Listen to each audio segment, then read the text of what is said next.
The pregnancy test trembled in Jae-won Kang's blood-stained hands, two pink lines staring back at him like an accusation. Impossible. The curse that had killed every woman in his family for 3 generations, the curse that had made him swear he'd never love anyone, was supposed to make this impossible. Yet here it was, undeniable proof that everything he believed was wrong. And the woman carrying his child, the woman who had somehow broken an ancient curse with nothing but her stubborn heart and gentle touch, was currently being dragged out of his mansion by his enemies.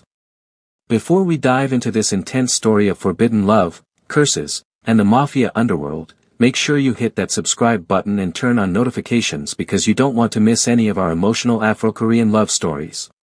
Trust me, this one is going to take you on a roller coaster you won't forget.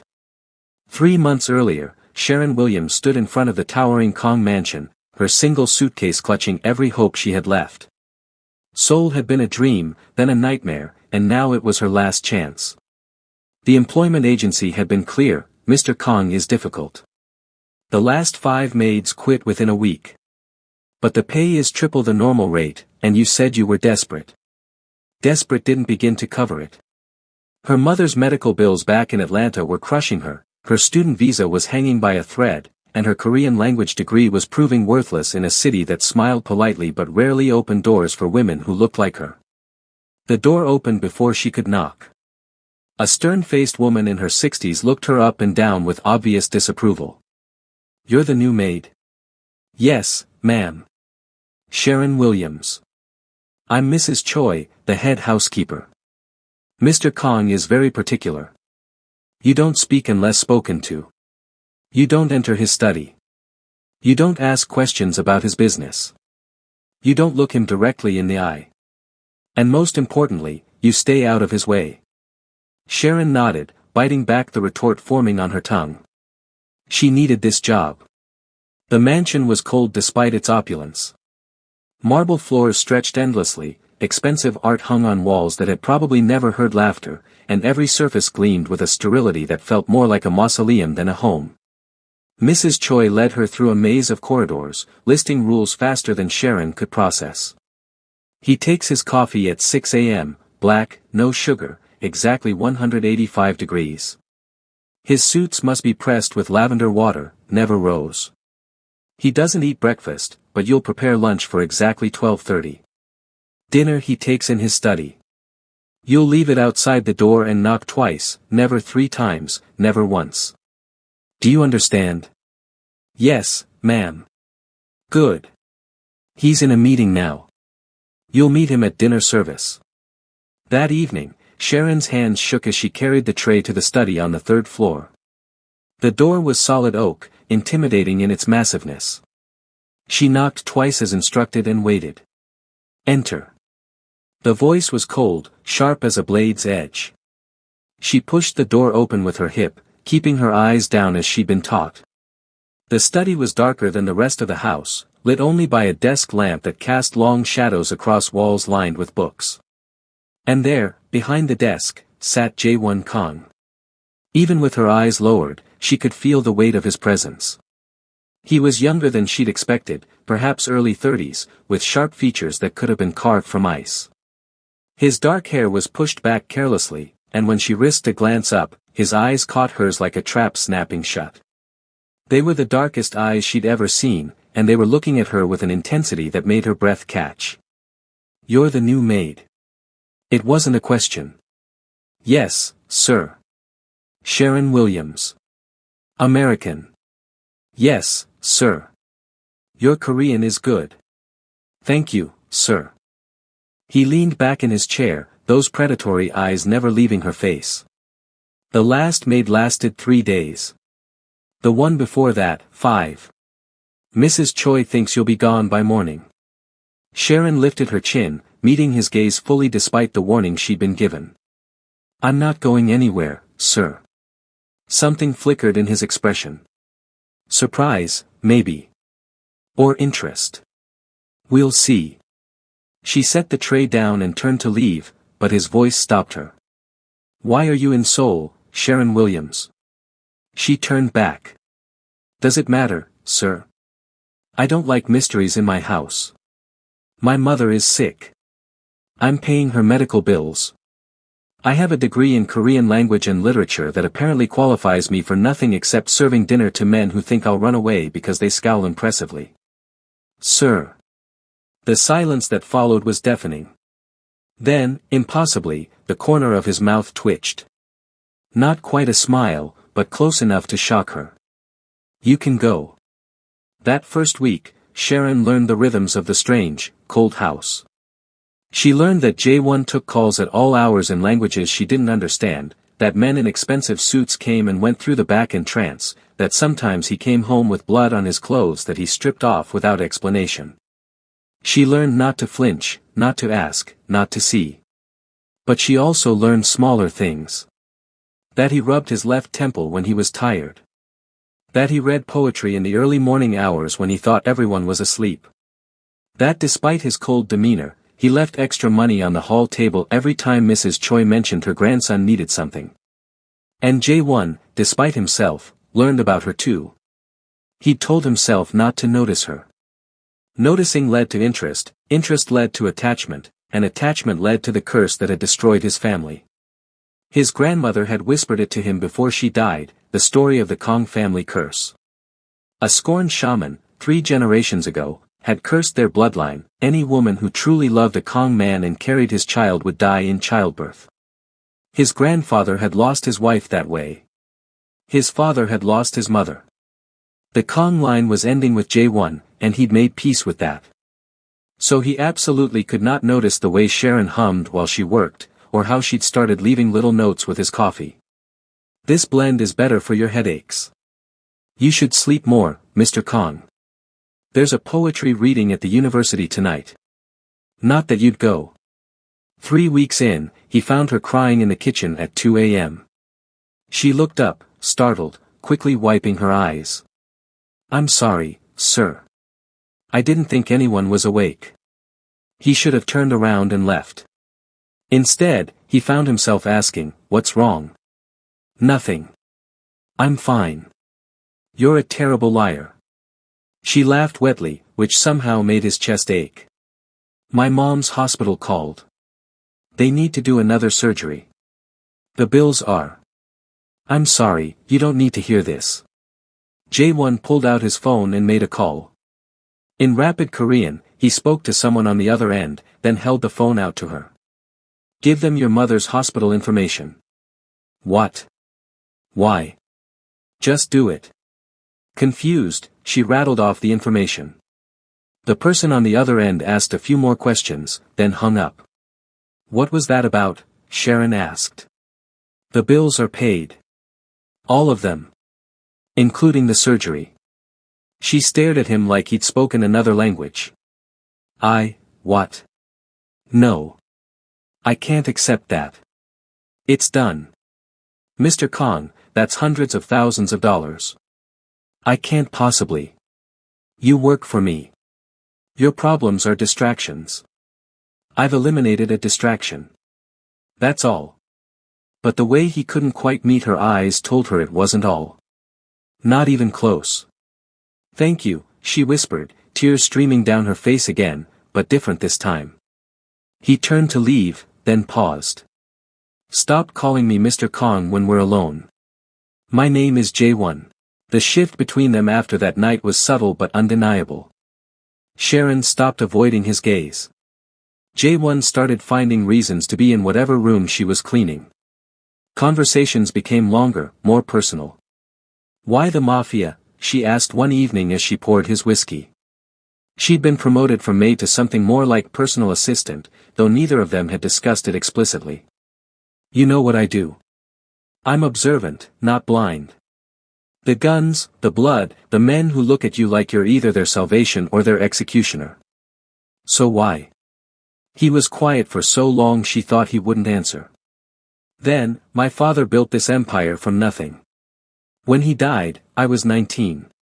Our rivals thought I'd be easy to crush. I proved them wrong. Do you enjoy it? Enjoyment has nothing to do with it. It's survival. That sounds lonely. His eyes found hers, and the vulnerability in them stole her breath. It is. She sat down across from him, breaking another unspoken rule. Tell me something real, J1. Something that has nothing to do with power or business or survival. I wanted to be a teacher once. Literature. I loved the idea of sharing stories, of showing young people that words could build worlds. He laughed bitterly. Foolish dream. It's not foolish. It's beautiful.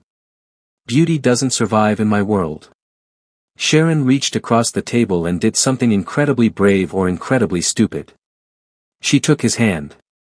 Maybe you're just not looking in the right places. J1 stared at their joined hands like they were something holy and terrifying. Then he pulled away abruptly. You should go. J1. Now. Please. She left, but something had broken open between them that couldn't be sealed again. The next morning, Mrs. Choi informed her that Min Seo Park would be visiting for dinner. Who's that? Sharon asked, trying to ignore the strange jealousy curling in her stomach. Mrs. Choi's expression was carefully neutral. Mr. Kang's fiancé. The word hit like a physical blow. His what? It's a business arrangement between families. They've been engaged since they were children. The wedding is in 3 months. Sharon spent the rest of the day in a daze, hating herself for caring, for hoping, for being stupid enough to think that a few late-night conversations meant anything. Min Seo arrived at 7, and she was perfect. Elegant, beautiful, polished in a way Sharon could never be. She barely glanced at Sharon as she swept past, her designer dress probably costing more than Sharon made in a year. From the dining room, Sharon could hear their conversation as she prepared the meal. Darling, we need to discuss the wedding venue. Min Seo's voice was cultured, bored. I'm thinking the Grand Hyatt. Whatever you prefer. You could at least pretend to be interested in our wedding. This is a business arrangement, Min Seo. We both know that. All marriages in our world are business arrangements. That doesn't mean we can't be civil. Sharon brought out the first course, keeping her face carefully blank. Min Seo looked her up and down with thinly veiled disdain. Is she the new help? Very exotic. J1's jaw tightened. Sharon is my personal assistant. How modern of you. Min Seo's smile was razor sharp. Just make sure she remembers her place, darling. We can't have any complications. When Sharon brought out the next course, her hands were shaking with rage and humiliation. As she set down Min Seo's plate, the other woman's hand shot out, gripping her wrist. This wine is the wrong temperature. How incompetent can you be? I apologize. Do you even know anything about proper service? Or did they hire you for other reasons? Her eyes slid meaningfully to J1. J1 stood abruptly, his chair scraping against the floor. Enough. Excuse me. You don't speak to her that way. You don't speak to anyone in my house that way. Min Seo's expression shifted to something calculating and cold. My. Have you grown attached to the help, J1? How disappointing. I thought you had better taste. This dinner is over. Leave. We're engaged. An arrangement that can be dissolved if you can't show basic respect in my home. Leave. Now. Min Seo stood, her face flushed with anger. This isn't over. My father won't tolerate this disrespect. Then he knows where to find me. After Min Seo stormed out, silence filled the dining room. Sharon started clearing the plates, unable to look at him. Sharon. You should have let it go. I'm used to it. Well, I'm not. He crossed to her, taking the plates from her hands and setting them down. And you shouldn't have to be. You're engaged, J1. It's not real. It doesn't matter what it is. I work for you. That's all this can be. And if I want it to be more. Her heart hammered against her ribs. Don't. Please don't say things like that unless you mean them. He cupped her face in his hands, tilting it up to meet his gaze. I've never meant anything more in my life. When he kissed her, it felt like falling and flying at the same time. Gentle at first, then desperate, like they were both drowning and had just found air. His hands tangled in her hair, and she gripped his shirt like an anchor. When they finally broke apart, both breathless, reality came crashing back. "The curse," he whispered against her forehead. "Sharon, there's something you need to know about my family." She pulled back slightly. "What curse?" He told her everything. The shaman's curse, 3 generations of death, his vow never to have children, never to love anyone enough to trigger the curse's power. "I can't give you a normal life. I can't give you children. I can't even promise you'll be safe from my enemies. But God help me, I can't stay away from you anymore." Sharon processed this, her mind racing. A curse. It sounded impossible, but the conviction in his eyes told her he believed it absolutely. "I don't care about the curse," she said finally. "You should. Every woman who's loved a Kong man died in childbirth. I heard you. But J1, I'm not planning on getting pregnant. We can be careful. And curses aren't real. My mother would disagree. My grandmother would disagree. They're gone, and I'm sorry for that. But I'm here. I'm real. And whatever this is between us, I think it's worth the risk." He kissed her again, and this time it was different. Slower, deeper, full of promise and fear and desperate hope. That night, Sharon stayed in his room. They made love slowly, carefully, like they were both made of glass and one wrong move would shatter everything. He whispered to her in Korean, words she only half understood, but their meaning was clear in every touch, every kiss. "I love you," he finally said in English, the words seeming to tear from somewhere deep inside him. "I love you, and I'm terrified of what that means." "I love you too," she whispered back. "We'll figure it out together." For 3 weeks, they existed in a perfect, secret bubble. During the day, she was his assistant. At night, she was his everything. They were careful, always careful. He'd made sure of it. But the world outside their bubble was getting ready to explode. Min Seo hadn't taken the rejection quietly. Her father, Park Jin-sang, controlled the southern territories, and the alliance between the Park and Kong families had kept the peace for a decade. Breaking the engagement was a declaration of war. Jae-won's second-in-command, Tae-hyun, brought the news during a late-night meeting that Sharon accidentally overheard. "Park is moving against us. He's allied with the Choi Syndicate. They're planning something big. Let them plan. We're ready." "Are we?" "Because from where I'm standing, you're distracted. And that distraction is going to get us all killed. Careful, Tae-hyun." "I'm serious, J1. The men are talking. You broke your engagement for a maid? For an outsider? They're questioning your judgment. My personal life is none of their concern. Everything you do is their concern. You're not just a man, you're the head of this family. Your choices affect all of us." Sharon backed away from the door, her heart sinking. She'd known this was coming, but hearing it spoken aloud made it real. The next morning, she found a note slipped under her door. "We need to talk. Come to the garden at midnight. Alone." It was signed with Min Seo's elegant script. Every instinct told her not to go, but curiosity and a strange sense of responsibility won out. At midnight, she slipped into the garden behind the mansion. Min Seo was waiting, but she wasn't alone. 3 men stood behind her, their faces hidden in shadow. "I wondered if you'd actually come," Min Seo said, her voice honey-sweet and poisonous. "You're either very brave or very stupid. What do you want?" "To give you a chance to save his life. You see, my father is going to kill J1. The plans are already in motion. But I can stop it. All you have to do is leave. Tonight. Disappear and never come back." "You're lying." Min Seo smiled. "Am I?" "You've disrupted a very delicate balance, Sharon. J1 thinks he's invincible, but he's not. His enemies smell weakness, and you're bleeding him dry.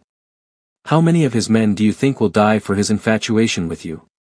How long before someone puts a bullet in his head because he's too busy playing house with the American maid? J1 can handle. J1 is going to get himself killed because of you. Mincio stepped closer. Here's what's going to happen. You're going to take this money, she held out an envelope, and you're going to leave Seoul tonight. If you truly love him, you'll protect him the only way you can. By disappearing. One of the men moved, and Sharon saw the gun in his hand. And if I don't? Then my father kills him tomorrow. Your choice. Sharon's mind raced. Could she trust anything Mincio said? Probably not. But the gun was real, and the threat felt real, and she couldn't risk J1's life. I need to say goodbye. No. You leave now, or the deal is off. How do I know you'll keep your word? Mincio shrugged. You don't. But it's the only chance you've got. Sharon took the envelope with shaking hands, hating herself, hating Mincio, hating the entire situation. She didn't go far. Just to a motel 3 blocks away, where she sat on the bed and tried to figure out what to do. She couldn't leave J1 without warning, but she couldn't risk his life either. At 3 a.m., her phone rang. J1. Where are you? His voice was tight with barely controlled panic. I'm safe. That's not what I asked. Sharon, what happened? I can't come back. The hell you can't. Tell me where you are. Right now. She hung up, tears streaming down her face. Her phone rang again immediately. She turned it off. But she'd underestimated him. 20 minutes later, there was a knock at her door. She opened it to find J1 standing there, flanked by 2 guards, his face a mask of fury and fear. Talk, he demanded, pushing past her into the room. She told him everything. The meeting, Mincio's threat, the choice she'd been given. J1 listened, his expression growing darker with each word. When she finished, he was quiet for a long moment. You believed her. I couldn't risk. You believed that I was so weak, so incompetent, that I couldn't protect myself. That I'd let you sacrifice yourself to save me. That's not. Do you have any idea what you've done? By running, you've shown them exactly how to hurt me. You've made yourself a target. I was trying to help. By leaving me. He grabbed her shoulders, his grip almost painful. Don't you understand? You're not a weakness, Sharon. You're the only thing that makes me strong. The only thing that makes any of this worth it. J1. He kissed her hard, desperately, like he was trying to prove a point.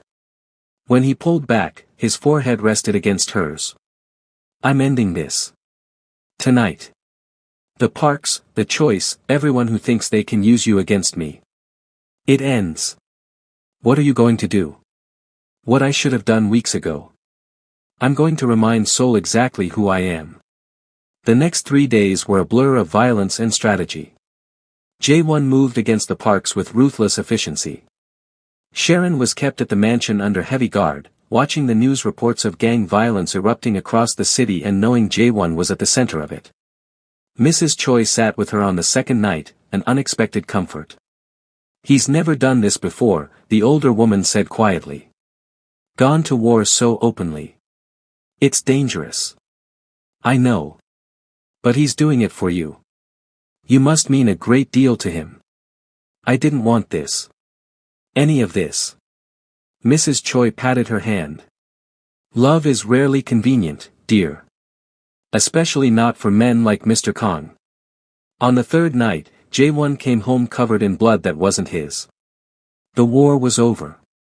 Park Jin-sang had surrendered, Mincio had been sent to their holdings in Japan, and the choice had backed down. Sharon ran to him, not caring about the blood, checking him frantically for injuries. I'm fine, he assured her. It's over. Is it? Really? For now. There will always be another threat, another enemy. That's the life I lead. The question is whether you can live with that. She looked at him, this man who had started as her employer and become her everything. I can live with anything as long as we're together. He pulled her close, and she felt the tension drain from his body. Marry me. What? Marry me, Sharon. Not for business, not for strategy. Because I love you and I can't imagine my life without you. The curse. Damn the curse. We'll be careful. We'll never have children if that's what it takes. But I want you as my wife. I want the world to know you're mine. Yes, she whispered. Yes, yes, 1,000 times yes. They were married quietly, with only Mrs. Choi and Taehyun as witnesses. No big celebration, no announcements, just two people promising forever despite the odds against them. For 2 months, they were happy. Deliriously, impossibly happy. Jae-won started delegating more, spending less time on business and more time just living. They talked about the future carefully, both dancing around the subject of children, both accepting that some prices were too high to pay. Then Sharon started getting sick in the mornings. At first, she thought it was stress or bad food. But when it continued for a week, a terrible suspicion began to form. She bought a pregnancy test at a pharmacy across town, terrified someone would recognize her. 2 pink lines. She stared at it in the bathroom of a coffee shop, her whole world tilting sideways. Impossible. They'd been so careful. But apparently not careful enough. Terror warred with a joy she didn't expect. A baby. Jae-won's baby. The family he'd convinced himself he could never have. But the curse. She had to tell him. But fear kept her silent that night, and the next. She needed to figure out how, needed to find the right words. She never got the chance. 3 days after she found out, she woke up to gunfire. Jae-won was already out of bed, pulling on clothes, grabbing weapons from the safe hidden in their closet. Stay here, he ordered. Lock the door. Don't open it for anyone but me. What's happening? The choice. They're making their move. He kissed her hard and fast, then was gone. Sharon heard shouting, more gunfire, chaos erupting through the mansion. She did as he said, locking the door, backing into the corner of the room, her hands instinctively moving to her stomach. The fighting seemed to go on forever. Then, silence. Worse than the noise. A knock at the door. Mrs. Kong, it's Taehyun. You need to come with me now. She opened the door to find Jae-won's second-in-command looking grim. Where's Jae-won? Taken. The choice ambushed us. They have him. Then we get him back. It's not that simple. They want to trade. Him for you. Then we make the trade. Absolutely not. Jae-won would kill me himself if I let you walk into a trap. I'm not asking your permission, Taehyun. Where is he? Make sure you're subscribed because you won't believe what happens next. Hit that bell icon so you don't miss any of our stories. And comment below, what would you do in Sharon's position? The exchange was set for an abandoned warehouse on the outskirts of Seoul. Taehyun tried everything to talk her out of going, but Sharon was immovable. They had Jae-won.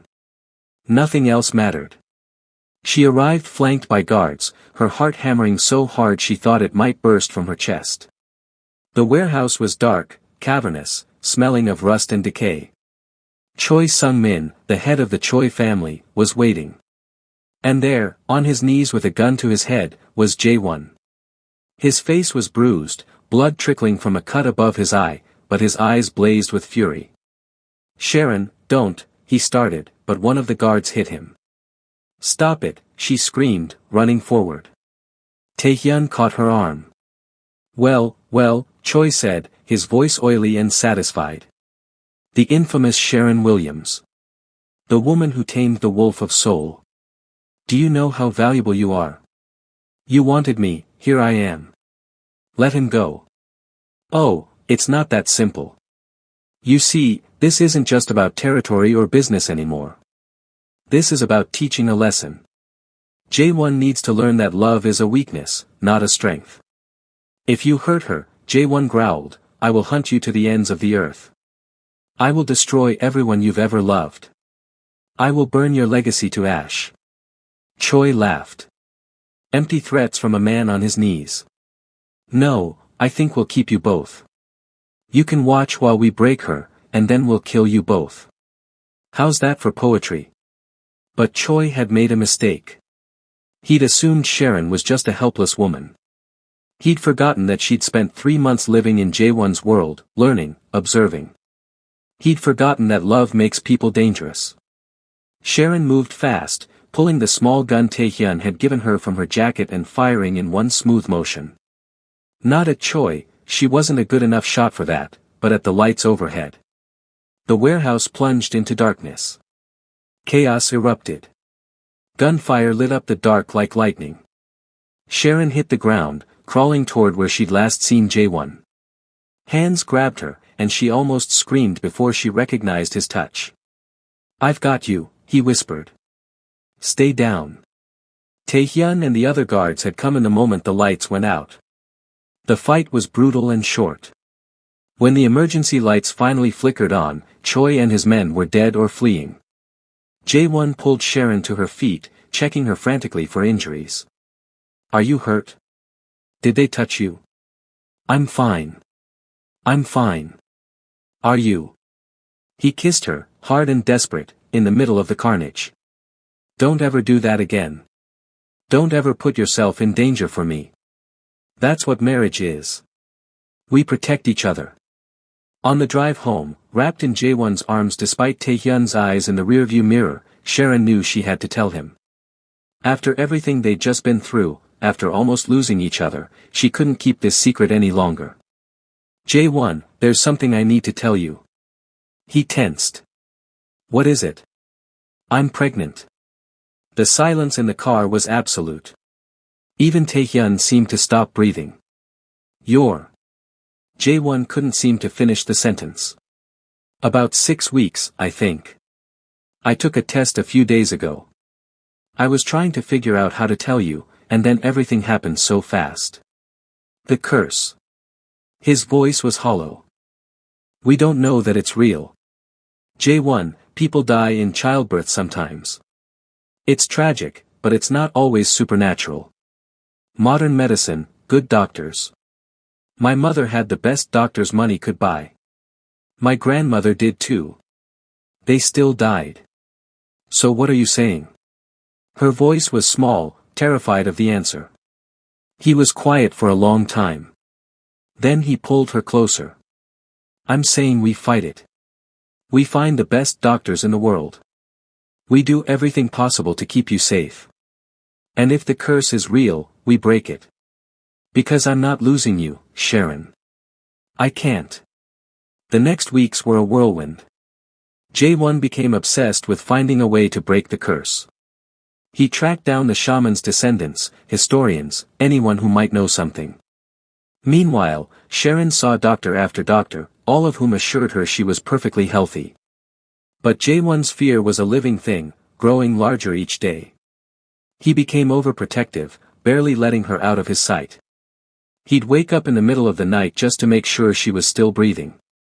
"You're going to drive yourself crazy," she told him one night, 6 months into the pregnancy. "I can't help it. Every time I close my eyes, I see you." He couldn't finish. "I'm not going anywhere. I'm strong, the baby's strong, and we're going to get through this together." "How can you be so calm?" "Because one of us has to be. And because I believe in us. I believe that love is stronger than any curse." In her 7th month, Jaewon finally found something. An old woman living in the mountains who claimed to be the great-granddaughter of the shaman who'd cast the curse. They made the journey together, climbing to a small temple that seemed to exist outside of time.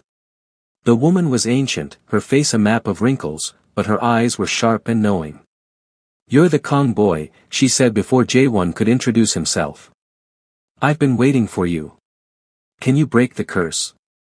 Sit. Both of you." They sat on worn cushions while she prepared tea with trembling hands. "My great-grandmother was a powerful shaman, but she was also scorned and hurt. Your ancestor promised to marry her, then abandoned her for a richer match. In her pain, she cursed the Kong bloodline. But curses, like all magic, have loopholes. What loophole? Jae-won demanded. The curse affects women who love Kong men. But its power comes from the Kong man's own belief in it. Fear feeds it. Guilt nourishes it. Your grandfather believed he'd killed his wife with his love, so he pulled away from your father, who grew up believing love was death. Your father believed it, so when your mother got pregnant, his fear poisoned everything. He couldn't protect her because he was too busy waiting for the curse to strike. So it's psychological, Sharon asked. It's both and neither. The curse is real, but its power is in the mind. To break it, you must believe it's already broken. You must love without fear, without guilt, without the shadow of death hanging over you. That's impossible, Jae-won said flatly. How can I not fear when everyone I love has died because of that very fear? You must choose, Kang Jae-won. Will you love your wife and child with your whole heart, trusting in life? Or will you fear and doubt, feeding the curse that has plagued your family for generations? They left the mountain without clear answers, but something had shifted in Jae-won. He was quieter, more thoughtful. That night, he held Sharon close, his hand on her swollen belly where their baby kicked and rolled. I'm terrified, he admitted. I don't know if I can do what she said. Then let me be strong enough for both of us.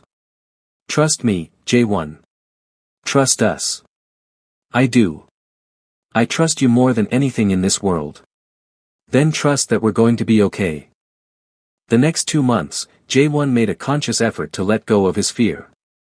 It wasn't perfect. He still had moments of panic, still woke up reaching for her in the dark. But slowly, day by day, he allowed himself to hope. To plan for a future with their child. To believe. Labor started on a rainy Tuesday evening. Jae-won was calm in a way that surprised both of them, holding her hand, breathing with her, whispering encouragement. You're doing so well, Jae-jae. So strong. Easy for you to say, she gasped between contractions. You're right. I'm sorry. You're incredible. I love you. The delivery was long and difficult. There were moments when the doctors looked worried, when machines beeped alarms, when Sharon saw fear creep back into Jae-won's eyes. But each time, she squeezed his hand and pulled him back. Still here, she whispered. Still fighting. Still fighting, he echoed. And then, after 18 hours of labor, their daughter was born. Tiny, perfect, screaming her fury at the world.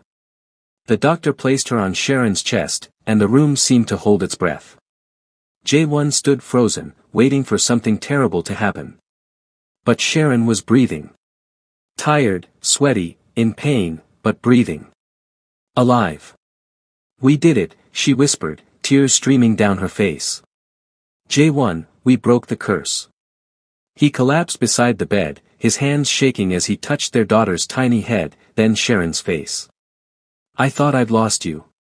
So many times during the labor, I thought. But you didn't. I'm here. She's here. We're all here. He kissed her forehead, her cheeks, her lips, laughing and crying at the same time. I love you so much. Both of you. My whole world. Their daughter, whom they named Ji-woo, which meant wisdom and blessing, seemed determined to make her presence known. She was loud, demanding, and absolutely perfect. 2 days later, as they prepared to leave the hospital, Mrs. Choi brought news. The woman from the mountain had passed away peacefully in her sleep the night Ji-woo was born. She left something for you, Mrs. Choi said, handing Jae-won a letter. He read it aloud, the curse is broken. Not because of magic or intervention, but because you chose love over fear. My great-grandmother's pain has been carried long enough. May your family know only joy from this day forward. Sharon leaned against Jae-won, Ji-woo asleep in her arms.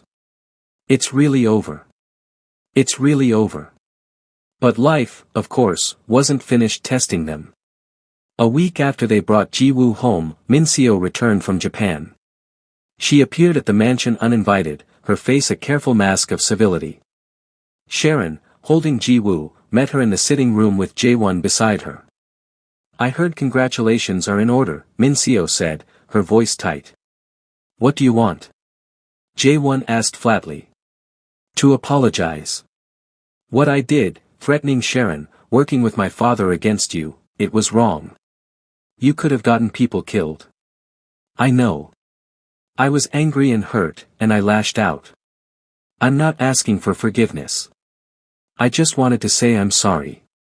And..." She looked at Sharon, something almost like respect in her eyes. "You were right for him. I never was. I hope you'll be happy." After she left, Sharon turned to Jae-won. "Do you believe her?" "I don't know. But I don't care. She can't touch us anymore. No one can." Life settled into a new normal. Jae-won gradually stepped back from the more dangerous aspects of his business, focusing on legitimate enterprises. It was a slow process, and there were still dangerous days, still enemies who tested them. But they faced it together. On Ji-woo's first birthday, Jae-won held a party at the mansion. Not the cold, sterile place Sharon had first entered, but a home filled with laughter and warmth. Tae-hyun was there with his new girlfriend. Mrs. Choi had baked the cake herself. Even some of Jae-won's business associates came with their families, their children running through the halls. "Can you believe this is our life?" Sharon asked, watching Jae-won help Ji-woo smash her cake with delighted abandon. "Honestly? No. A year ago, I was convinced I'd die alone. Now I have everything. No regrets." He pulled her close with his free arm, Ji-woo giggling between them, covered in frosting. "Not a single one." That night, after the guests had left and Ji-woo was asleep, they stood on the balcony overlooking Seoul. "I've been thinking," Jae-won said quietly. "About what I wanted to be. Before all this. A teacher, remember?" "I remember. There's a university that needs funding for their literature department. I was thinking of donating. Maybe teaching a class or two. If I can step back enough from the business." Sharon smiled. "I think that sounds perfect. And maybe..." He hesitated, "Maybe Ji-woo could use a sibling. Eventually. If you want." "Are you sure? After everything with the curse?" "The curse is broken. We proved that. And I want our daughter to have what I never did. A real family. Brothers, sisters, chaos, and love. Then yes. Eventually. When we're ready." He kissed her as the city light sparkled below them, and Sharon thought about how far they'd come. From employer and maid to this, a family, a future, a love that had literally broken curses. "What are you thinking?" Jae-won asked. "That we should have Ji-woo tell our story someday. The Korean Mafia CEO and the American maid who didn't believe in curses." He laughed. "She'll think we're crazy. Maybe. But it's a good story. It's a great story. And it's not finished yet." "No," Sharon agreed, leaning into his embrace. "The best parts are still to come. Before we end, I want to hear from you. What was your favorite part of Jae-won and Sharon's story? Are you team love conquers all, or do you think they should have been more careful? Drop your thoughts in the comments. And if you made it this far, thank you for watching. Make sure you like this video, subscribe to the channel, and hit that notification bell for more emotional Afro-Korean love stories.